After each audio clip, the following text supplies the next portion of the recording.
Hello everyone, it is I, RadTechShoe, and yes, I'm finally here going to be doing my review of Devil May Cry 5. I have been waiting a long time for this, and I hope you are all ready for my review of this amazing and fantastic game. So, without further ado, let's get right into my review of Devil May Cry 5.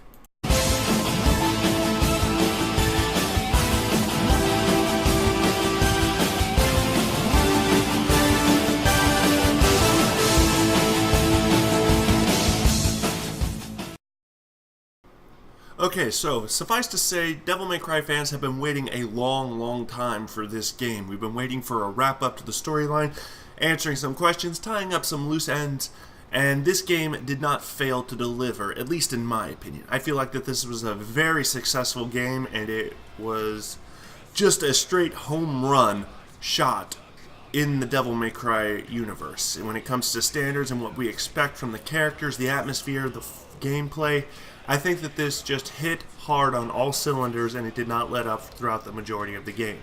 So let's get right into the basic storyline and the premise of the game.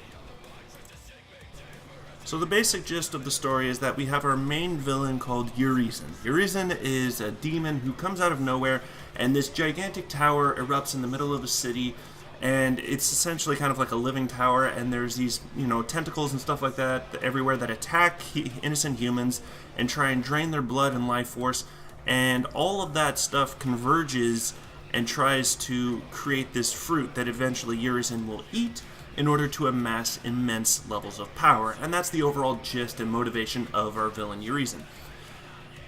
It's pretty standard, pretty simple, pretty straightforward. We eventually learn more about Urizen in terms of who he really is, but that's more on it later. Let's catch up with our main characters. Dante and Nero have gone through some changes in terms of just their artistic interpretations. They look a little different. It's not off-putting at all. I have no problems with it. It felt a little weird at first when I saw the preview trailers and stuff like that. I noticed the differences immediately. I almost didn't recognize Nero. But, Capcom wanted to take their characters and the look of the franchise in a slightly different direction for this game. And I think it worked. I didn't mind it at all. And I think it was a pretty successful, all things considered. Now, there is one more character, and that is V. V is a mysterious enigma. We don't know really much about him other than he just tries to hire Dante to take out Urizen. That's really all it seems right at first, and he's kind of a random character. He looks rather weak and frail and scrawny. He's definitely not meant for direct combat as Nero and Dante are. But we learn more about his true origin in that he is actually a separated piece of Virgil. Virgil, as we know, is Dante's twin brother, older twin brother, and they are both half human, half demon. Well, Virgil, on the brink of death, paid a visit to Nero, ripped off Nero's arm, and used it to recover Yamato. And then after getting back Yamato, he stabbed himself with it, and the demon Urizen and V were separated from each other. V is essentially like the human side of Virgil, and Urizen is the demon side. So Urizen and V are essentially two halves of the same coin that is Virgil. And as we're going through the story, we eventually learn that V still has magical powers. I mean, we'll get to his combat in a minute. It's not too bad, but the overall story is, I like that they're returning to the Virgil storyline. The Virgil storyline was amazing in Devil May Cry 3, and it's nice to see that they're coming back to it, and they're fleshing it out a little bit. I like the fact that Virgil is essentially the overall villain of the game. He's a good villain. And people love him. People love him. Virgil has a strong fan base amongst the DMC fans, and it's good to see him again. I'm glad we got to see him here in Devil May Cry 5. Now let's get on to the combat, shall we? The combat flows very similar for Nero and Dante as they did. Now, Nero had his arm ripped off, before the events of the game took place, and we learned in a backstory cutscene, but essentially he's had these mechanical arms inputted in his place, and they function very similar in terms of like grappling and stuff like that. Nero will eventually gain access to a multitude of arms, and each arm has like different mechanics. Like there are some mechanics where instead of pressing circle, when you press circle, instead of like grappling, he'll lash out like a whip. There's even some fun stuff, like, like a blender or something with a fork on the end of it. And there's even one that is the Mega Buster from Mega Man. Since Mega Man is a Capcom product, Capcom decided to have a Mega Man product cameo in their game. And I thought that was awesome. It fires just like a Mega Buster. It charges up a blast. And when Nero has the Mega Buster equipped, he actually changes his jump. His jump goes from the normal jump animation that you would see at any other point, and he jumps with both arms in the air and one leg bent, just like Mega Man jumps in a Mega Man game. So I like the little attention to detail that they gave to Nero. And Nero's combat system flows very similar. He has the Blue Rose and the Red Queen. He still has the same weapons he had in the previous rendition of Devil May Cry 4. His fighting style is very similar. He can rev up his Red Queen. He is pretty similar, and his grapples, although slightly different in terms of, thanks to the fact that he lost his arm, he kind of, the different weapons offer different mechanics. Like I said, one can be used as a whip, the other one can be used to propel him in direction, granting him higher levels of mobility. So these different arms that Nero has access to are actually nice, and you can customize them in the customization menu. Now, moving on to Dante. Dante is just like we remember. His combat system flows exactly the same. He has 4 basic fighting styles: Gunslinger, Swordmaster, Trickster, and Royal Guard. I personally was never a fan of Royal Guard. I never liked it since it was introduced in 3. And throughout 4 and this game in 5, I almost never used it. I tried using it, I just wasn't good at it. Some people might like Royal Guard, but I've always gravitated more towards Swordmaster, and then Trickster and Gunslinger, respectively. Now, V, as the new character, they decided to make his fighting style completely different in that he fights in an indirect manner. He has summons, and the summons are awesome in that they are homages to the first Devil May Cry game. He has a bird, a panther, or a cat, essentially, and a golem. And their names, respectively, are Griffin, Shadow, and Nightmare. And as soon as I heard those names, and I was like, wait a second, that's a Devil May Cry 1 reference. I like that. I like the fact that they are all references to Devil May Cry 1. Essentially because they're kind of like, I guess they just wanted to do that just for familiarity's sake. And, V is, while he's effective at what he does, I'm just not a fan of his fighting style. Because you have to not only push multiple different buttons to make your summons do what you want them to do, but the summons themselves can be killed, and it's only a temporary death. They're not killed forever. Give it enough time and they'll eventually respawn and revive back with full health. But when you activate any one of their attacks, you need to be able to fully control multitask. Essentially, V is a multitasking master. I'm not the best at multitasking. I like to just get up close and beat face. With V, I've had problems with his combat because sometimes I want to move V away from my opponents, and sometimes I want to do an attack that requires me to push forward as I push the attack when I'm trying to retreat instead. So V can be kind of difficult to use and get a grasp on. He's actually very easy to rack up combos with. I got my double S and triple S with him no problem. It was easy. V, I remember someone commented on a YouTube video, saying that V was the character where you won't know what the fuck you're doing with him, but you'll get a triple S, no problem. And that really is accurate with him. I got a high degree of S's and double S's and triple S's with V, if memory serves me correct. He was by far the easiest to rack up combo points on. I just didn't like his fighting style because, like I said, Devil May Cry has always been direct combat, close quarters, swords and guns. The summons, while a fun homage to Devil May Cry 1 and unique and memorable in their own right, I just didn't gravitate towards them myself personally. Other people might, I personally did not.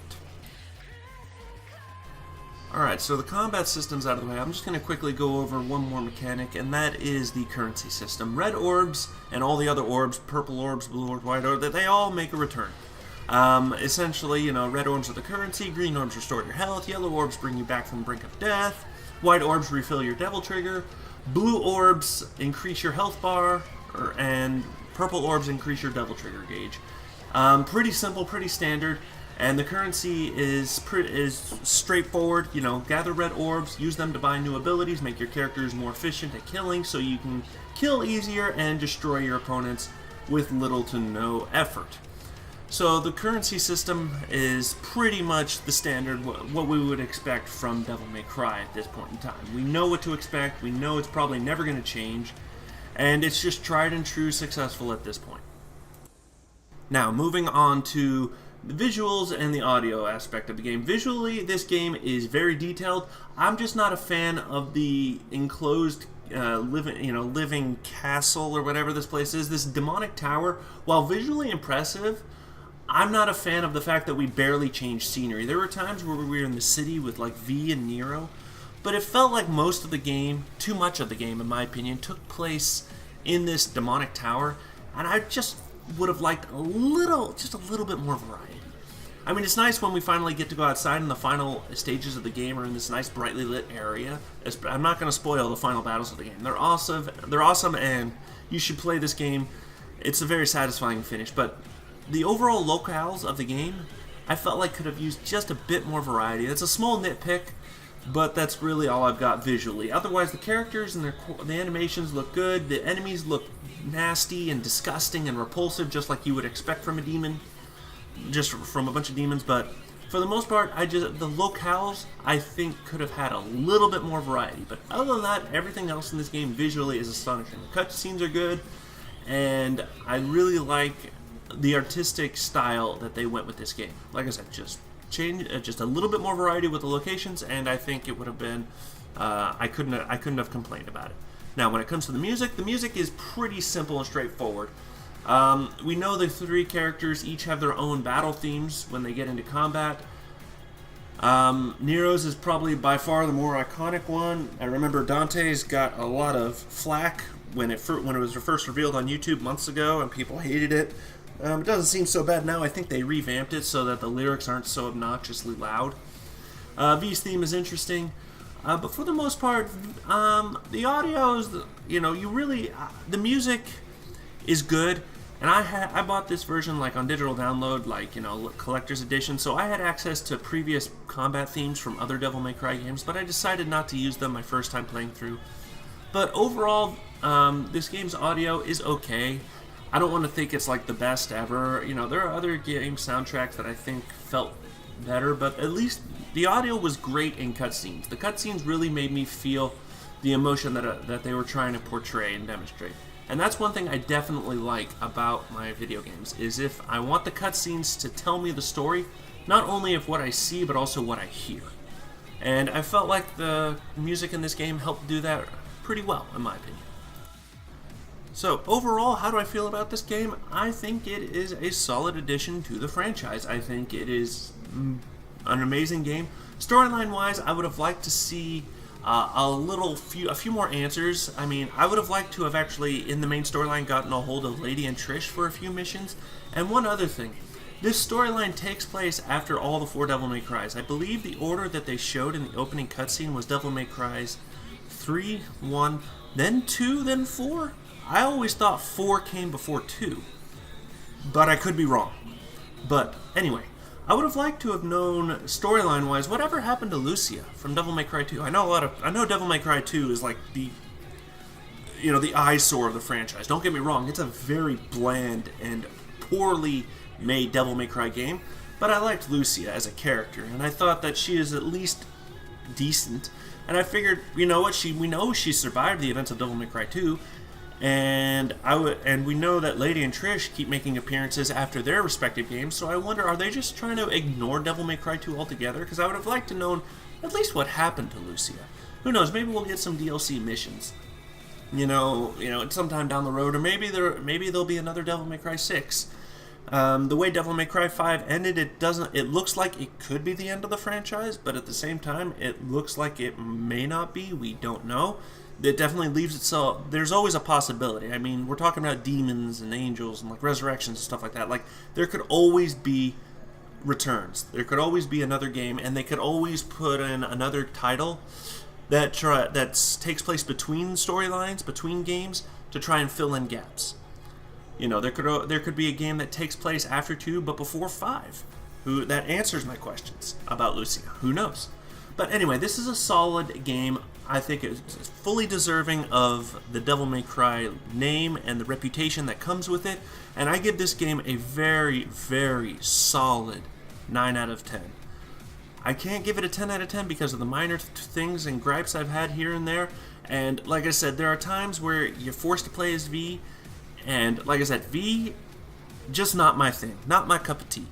Other people might like V, and they might like, you know, his relevance in the storyline. Don't get me wrong, the part he plays in the story is a good part.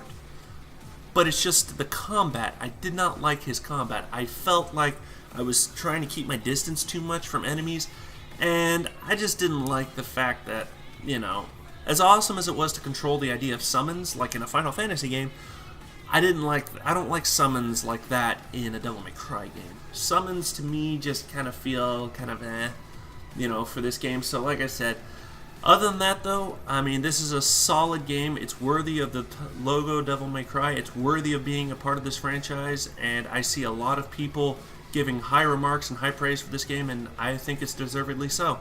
And that's going to do it for my review of this game. I hope you all enjoyed this review. If you did, please don't forget to thumbs up, comment down below. Give me some feedback on what you thought about my review in this video and any improvements you think I should make. And thanks for watching, and I'll see you all next time.